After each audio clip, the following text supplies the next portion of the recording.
Olá, boa noite. Veja no Brasil TV desta quinta-feira, dia 3 de março. Já está em São Paulo o jogador brasileiro que podia ser obrigado a lutar na guerra da Ucrânia. Júnior Moraes é naturalizado ucraniano e corria o risco de ser convocado para enfrentar os russos. Cresceu em mais de 200% o registro de motoristas que beberam antes de dirigir nas rodovias federais durante o carnaval. O governo do Distrito Federal anuncia o fim da obrigatoriedade do uso de máscaras em locais abertos a partir da próxima segunda-feira.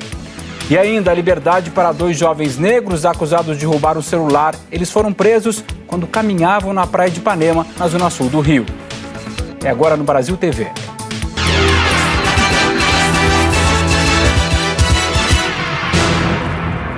Mais um jogador de futebol brasileiro que atuava no Shakhtar Donetsk da Ucrânia voltou hoje para o Brasil. O santista Júnior Moraes tem dupla cidadania e chegou a jogar pela seleção ucraniana. Na fuga do país em guerra, ele ainda conseguiu ajudar outros 40 brasileiros a voltar em segurança para casa. A porta do desembarque se abriu e os primeiros passos do Júnior Moraes em solo brasileiro só tinham uma direção: o alívio. Nos braços da mulher, dos 2 filhos e da mãe, o jogador brasileiro entendeu que o pesadelo tinha finalmente acabado. Gente, é difícil falar.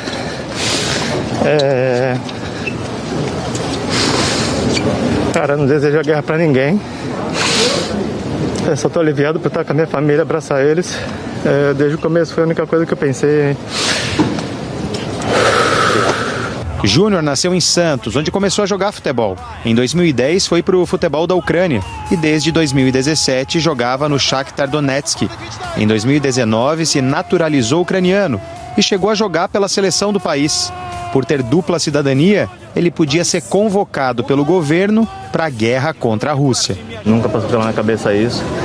Tinha uma tensão grande. Até meu caminho para a fronteira eu não sabia se eu ia sair ou não. O Júnior foi praticamente um anjo da guarda para 40 brasileiros e até estrangeiros que estavam abrigados todos juntos no hotel do Shakhtar, em Kiev, a capital da Ucrânia. Aqui mesmo no aeroporto de Guarulhos, ao desembarcar, esses brasileiros fizeram questão de agradecer ao Júnior, porque disseram que ele conseguiu unir o grupo nos momentos mais difíceis e dessa forma também conseguiu conversar com autoridades ucranianas e com federações de futebol. Assim, todos conseguiram deixar a Ucrânia e retornar ao Brasil em segurança. Graças ao Júnior Moraes, que deu todo o suporte pra gente lá. O tempo todo ele foi líder, ele não pensou um minuto só nele. Agradecer muito ao Júnior Moraes, que fez de tudo, não parou um minuto. O grupo de brasileiros se refugiou no hotel logo depois do início da guerra, há uma semana, e fez um apelo às autoridades brasileiras para conseguir chegar em segurança à estação de trem, já em meio aos bombardeios. De lá, todos poderiam seguir para a fronteira. Tinha muito bebê, muita criança, estava todo mundo muito assustado. Era uma pressão psicológica muito grande, porque onde a gente estava era o foco, e o exército russo estava chegando cada vez mais perto, a gente não achava solução para ir embora. Então, a cada minuto era angustiante, era difícil. Júnior conseguiu com a UEFA e com a Federação de Futebol da Ucrânia o transporte até a estação de Kiev. O grupo foi então até uma cidade perto da fronteira com a Moldávia. Eles atravessaram o país vizinho de ônibus e chegaram a Bucareste, capital da Romênia. Parte do grupo embarcou de avião para Paris e em seguida para o Brasil. Apesar da força que ele demonstrava para o grupo e para a família no Brasil, em alguns momentos, diante da proximidade da guerra, Júnior precisou parar. Eu não fui forte em nenhum momento. Vários momentos, quando eu estava no limite, eu me trancava no banheiro ou me escondia num quarto. Orava, colocava um louvor, orava, pedia força para Deus, porque eu não podia fazer isso na frente de ninguém. Hoje ele não ficou muito tempo no aeroporto de Guarulhos, não. Saiu agarrado à filha. Ainda abraçou parentes e amigos antes de entrar no carro que o levou para casa. Mas com os pensamentos ainda bem longe daqui. O momento agora é de focar ainda em ajudar as pessoas que estão lá, que a guerra continua.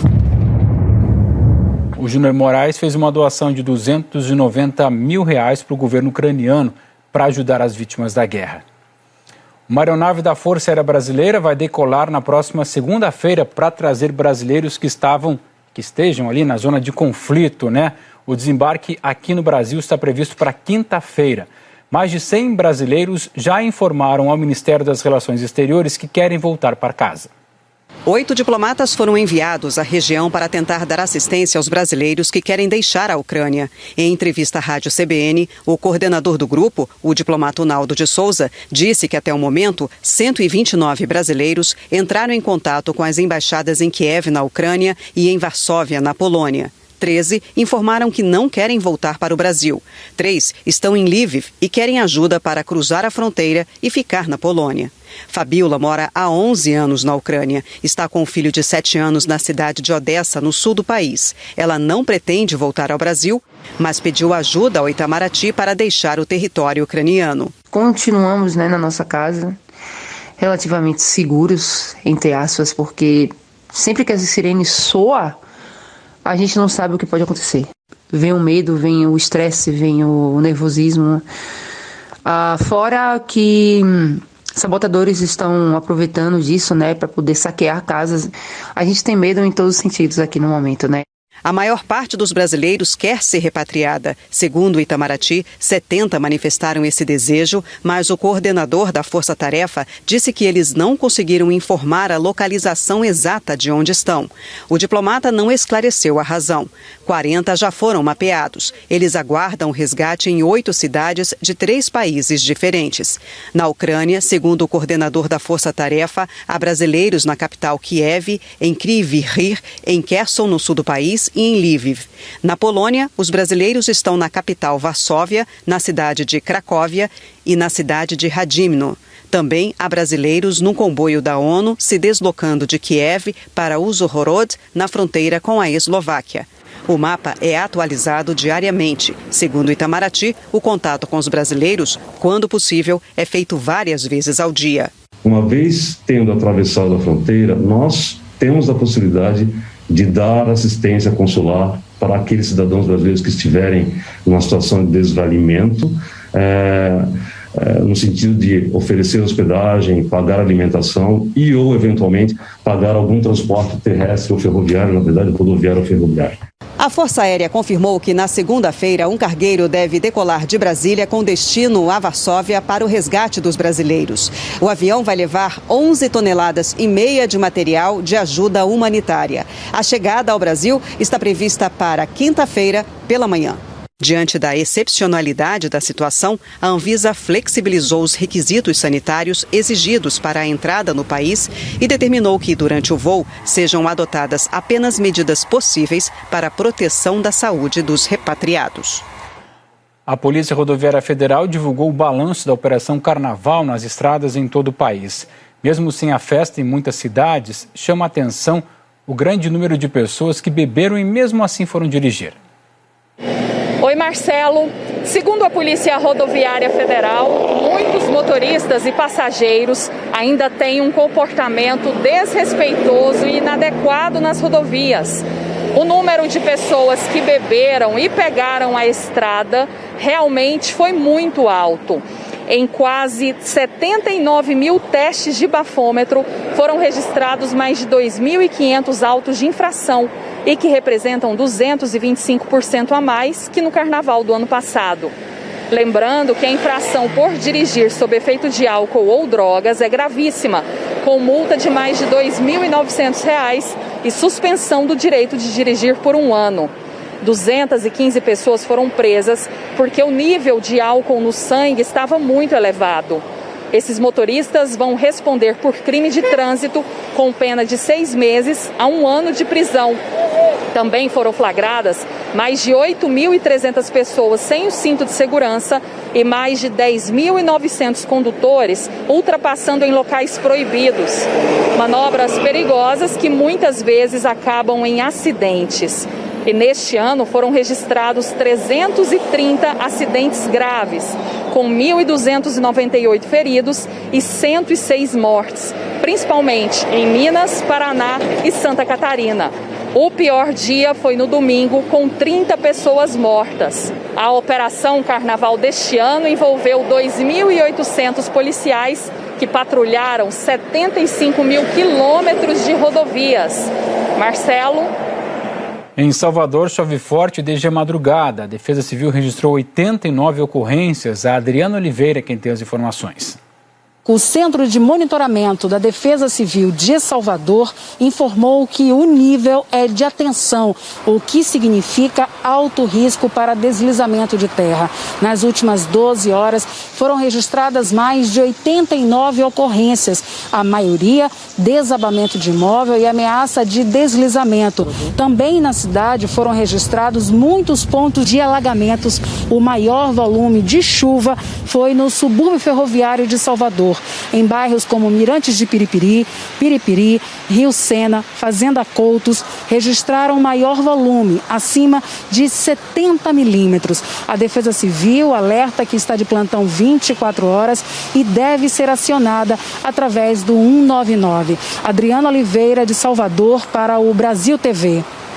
E onde também choveu forte nesta quarta-feira foi no Distrito Federal. Teve chuva de granizo e ventos muito fortes. O tempo fechou no meio da tarde. Alguns motoristas preferiram parar o carro e esperar o temporal passar. Na Asa Norte, a chuva alagou ruas e algumas tesourinhas. Este bueiro acabou transbordando. Moradores de algumas regiões, como Taguatinga e Guará, registraram chuva de granizo. Na 702 Norte, as pedras de gelo tomaram conta do gramado. Moradores do Sudoeste também fizeram registro. Pedaços de gelo caindo. Ainda teve ventos fortes. Olha o vento. Ó, eita! Olha o tamanho. As rajadas de vento chegaram a 75 km por hora na estação do Sudoeste ontem à tarde. Na 708 Sul, uma árvore caiu e atingiu uma casa. O portão de ferro ficou amassado. A copa do IP fechou a passagem da rua e os bombeiros foram chamados para cortar os galhos. E tem mais notícia lá do Distrito Federal. O governador Ibanez Rocha anunciou hoje nas redes sociais que vai desobrigar o uso de máscaras em locais abertos. A Michele Mendes é quem tem as informações. O uso de máscara deixará de ser obrigatório em ambientes abertos. Desde o dia 19 de janeiro, o DF tem essa proibição, é obrigatório o uso de máscara em ambientes abertos, justamente por conta do avanço da pandemia. Segundo o governador Ibanez Rocha, ainda para shows e eventos esportivos, vai ser exigido o comprovante da vacina e essa pessoa vai ter que comprovar que tomou pelo menos 2 doses da vacina contra a Covid-19. E o uso de máscara será obrigatório quando os eventos ocorrerem em ambientes fechados. Como você disse, Fábio, taxa de transmissão da Covid-19 está em queda desde o dia 13 de fevereiro e hoje essa taxa de transmissão é de 0,66, a menor já registrada aqui no Distrito Federal. Hoje, a taxa de ocupação dos leitos da Covid na rede pública está em 64%. São 77 leitos ocupados e 43 vagos. Nós conversamos com o governador Ibanez Rocha e, segundo ele, o decreto deve ser publicado amanhã. Já em Santa Catarina, o novo decreto estadual dispensou o uso de máscaras por crianças nas escolas. O Juan Todeschetti é quem conta pra gente. Olá, Marcelo. O decreto foi publicado na noite de ontem no Diário Oficial do Estado e já está valendo em Santa Catarina. O texto desobriga o uso da máscara por pessoas com deficiência e também por crianças de 6 a 12 anos de idade, inclusive em ambientes fechados, como as escolas, por exemplo. Apesar do texto retirar essa obrigatoriedade do uso de máscara, ele mantém a recomendação para que as pessoas continuem utilizando essa proteção. Algumas entidades já se manifestaram aqui no estado, especialmente contra esse novo decreto, contra essa mudança.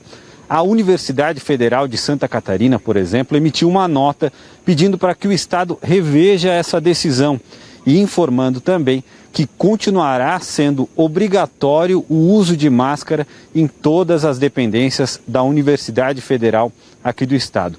A gente vai continuar seguindo, acompanhando esse desdobramento dessa decisão do governo de Santa Catarina. Voltamos ao estúdio.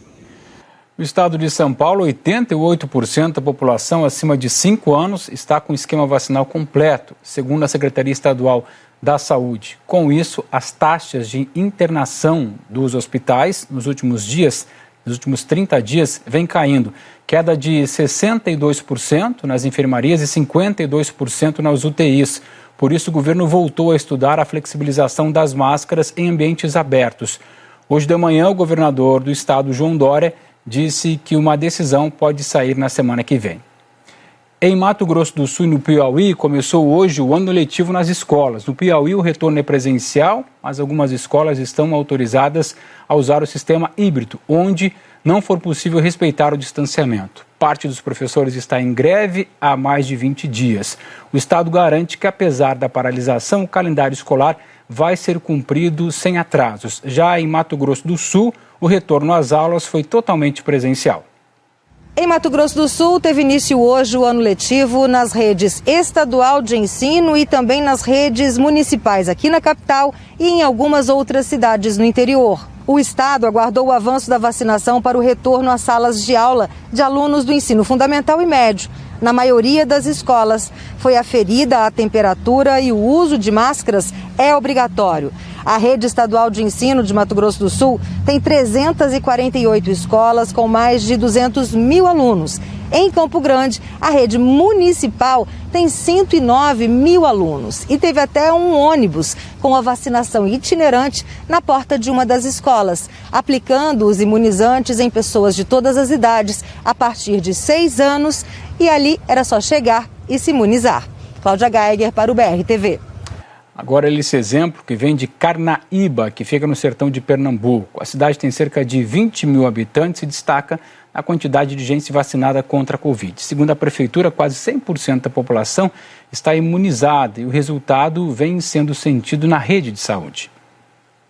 Não é difícil andar pelas ruas de Carnaíba e não encontrar alguém com o ciclo da vacinação contra a Covid-19 completo. Já tomei a terceira vacina. As 3 doses. Quem não tomou, tomar. Por aqui, quase 100% da população já recebeu a primeira dose da vacina.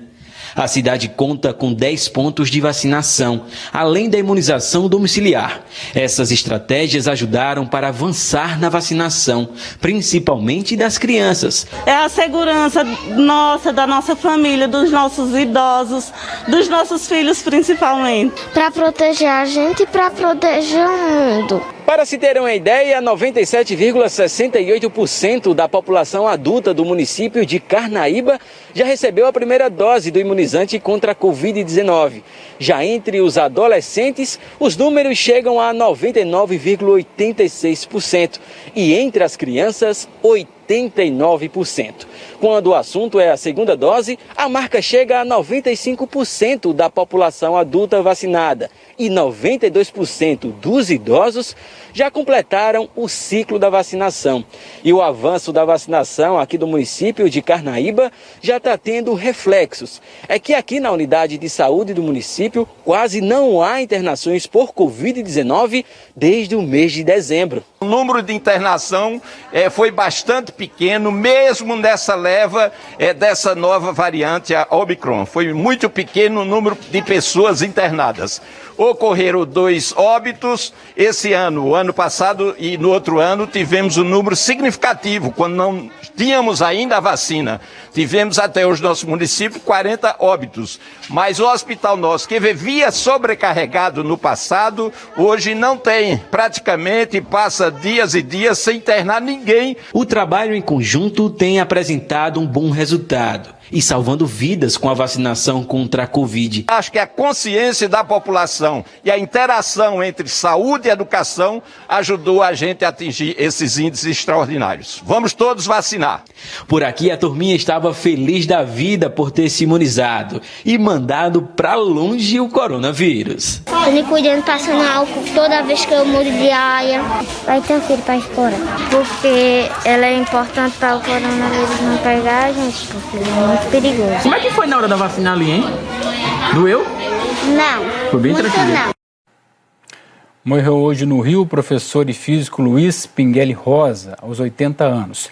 Pinguelli Rosa fez faculdade e doutorado em física e mestrado em energia nuclear. Participou da elaboração de projetos tecnológicos para a usina de Angra 1.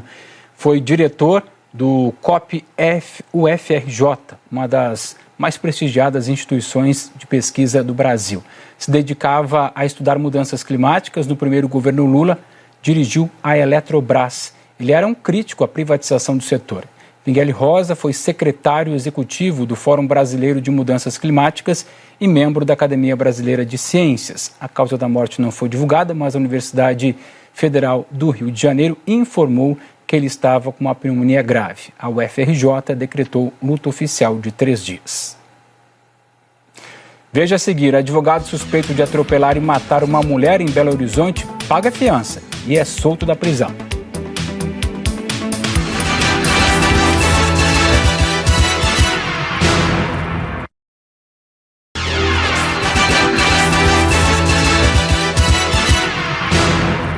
O Brasil TV está de volta com a história de 2 jovens negros acusados por turistas de roubar um celular na zona sul do Rio. Eles deixaram a cadeia ontem. Na segunda-feira, eles estavam no calçadão da praia de Ipanema quando foram presos. No olhar, lembranças de 2 dias duros na prisão. Foi um inferno, porque aquilo lá é para quem fez alguma coisa. A gente que não fez nada, todo mundo se perguntava: o que vocês estão fazendo aqui? A gente nem sabia o que estava acontecendo com a gente. Marcos, de 19 anos, deixou a prisão ontem, às 5 da tarde, e correu para os braços dos parentes. Na segunda-feira, Marcos, Cauã dos Reis Azeredo e um adolescente foram acusados por 2 turistas do Maranhão de terem roubado um celular. Na delegacia, elas contaram que foram cercadas por 4 ou 5 homens. Um deles de 1,80 m, negro, com cabelo loiro. Da delegacia, Marcos e Cauã foram para a cadeia e o adolescente liberado. O juiz que determinou a soltura dos 2 apontou que as investigações devem seguir. E citou também o depoimento do adolescente detido junto com os 2. O menor disse que viu que as próprias vítimas teriam apontado para outras pessoas como autoras do roubo.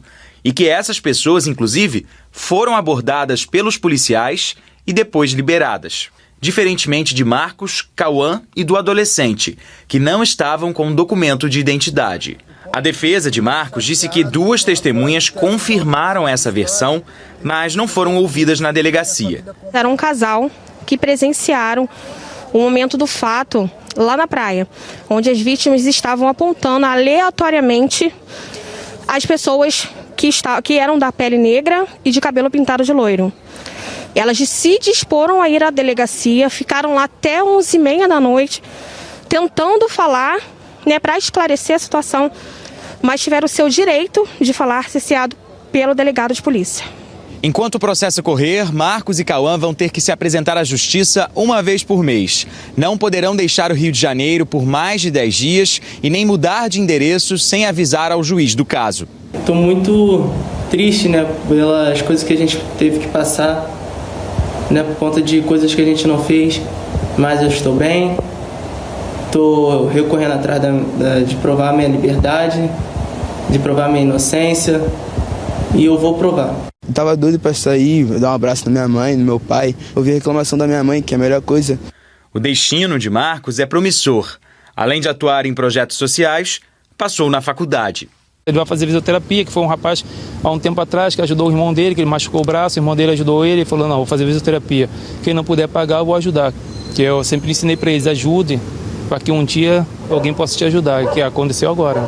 A Polícia Civil do Rio afirmou que, segundo a delegacia onde o caso foi registrado, testemunhas e vítimas foram ouvidas e 2 delas fizeram reconhecimento presencial dos rapazes. E acrescentou que o procedimento foi realizado conforme a lei e encaminhado à justiça. Um advogado suspeito de atropelar uma mulher e matar essa mulher, um carro de luxo em Belo Horizonte, vai responder em liberdade depois de pagar fiança. A liberdade provisória foi concedida ontem durante uma audiência de custódia. R$ 12.210 e Daniel Boquizar Leão, de 24 anos, vai responder pelo crime fora da prisão. O advogado de Daniel chegou por volta das 9 aqui ao Ceresp, onde ele está preso há 3 dias, em uma cela especial para quem tem curso superior. A fiança já foi paga e o alvará vai ser expedido eletronicamente. Ele vai responder o processo em liberdade e a gente vai apresentar as provas que nós temos a favor dele. Daniel saiu por volta das 10h40, sem falar com a imprensa e com o rosto coberto. 10 salários mínimos foi o valor estabelecido pelo juiz Marcelo Augusto Lucas Pereira, que concedeu a liberdade provisória ao advogado suspeito de atropelar e matar Cássias Chaves, de 35 anos. Daniel é réu primário e o homicídio foi considerado culposo, quando a pessoa não tem a intenção de matar. A manicure morreu na segunda-feira, quando saía desta boate na Avenida Raja Gabaglia, na região centro-sul de BH. De acordo com a polícia, Daniel era quem dirigia a BMW, que ficou com a lataria amassada pelo impacto. Daniel estava com a carteira vencida. Segundo testemunhas, ele fugiu sem prestar socorro. O advogado foi para a região da Savassi, procurou a PM e ainda tentou simular que havia se envolvido em outra ocorrência e não em um atropelamento. Para tentar justificar os estragos no carro, disse que flanelinhas tentaram assaltá-lo, mas os policiais identificaram que era a BMW envolvida na morte de Cássia. O teste do bafômetro indicou também que ele havia bebido. O corpo de Cássia Chaves foi enterrado terça-feira. Ela deixou um filho de 9 anos. A família espera por justiça.